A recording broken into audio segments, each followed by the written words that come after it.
Greetings, viewers.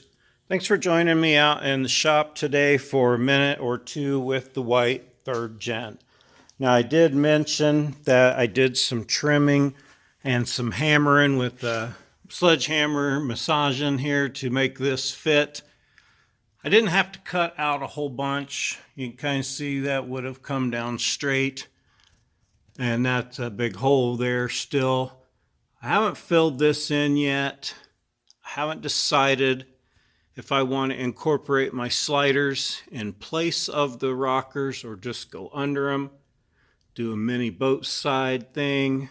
I have some frame repairs that need made. I want to really beef this up for sliding over rocks, so I keep buying steel. There's lots to come. I did get to drive it a little bit on the 35s. With the 410 gears. Of course, it's no speed demon, but it'll certainly do for now. I have a 488 rear end to use, but I don't want to 488 the IFS front end until I'm sure it's going to survive on these 35s. So, lots to come. I haven't made up my mind yet. Some of it I'll just make up as I go along. But I'm trying to do it all myself on the cheap. Buying hunks of steel from the drop shop is the best way to do it. I've got bunches of steel gathered already.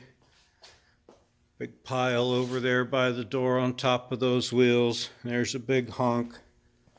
One of the things I'm doing, instead of buying a DOM rear lower control link or rear lower link, like I did on the other one, they're beefy and they're nice, but they're over $300. These are stock ones. I put new bushings in them. I took some 1-inch angle iron, cut it to length and marked off the edges, cut those first. Just took a flap wheel, and made them fit. I'm going to weld these on. They're going to give me a lot of extra strength. Kind of hard to see it there. This part will act as a slider down there, and it'll give these a lot more strength against bending on the rocks. So yeah, instead of spending 300 plus, that piece of iron enough to do 2 of these was less than $3. So I'm going to weld that up. I'll show you those when they're on. The upper links, now I replaced these upper links with new ones because they do just fine. These were new Toyota. I took the factory bushings out and I put an aftermarket brand bushing in there. All of them split like this. Crazy.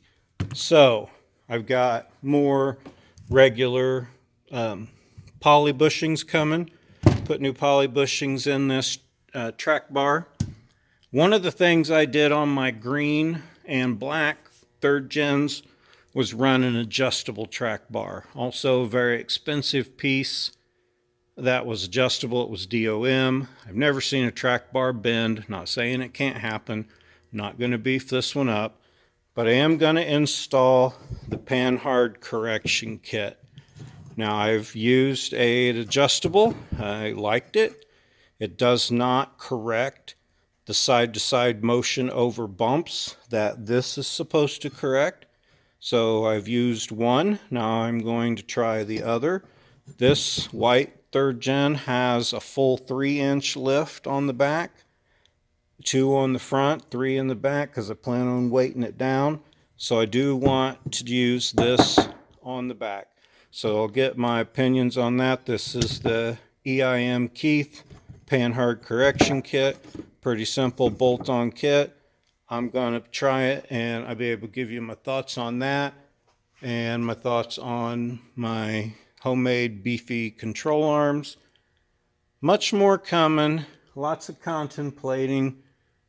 Pretty happy with the way it's going so far.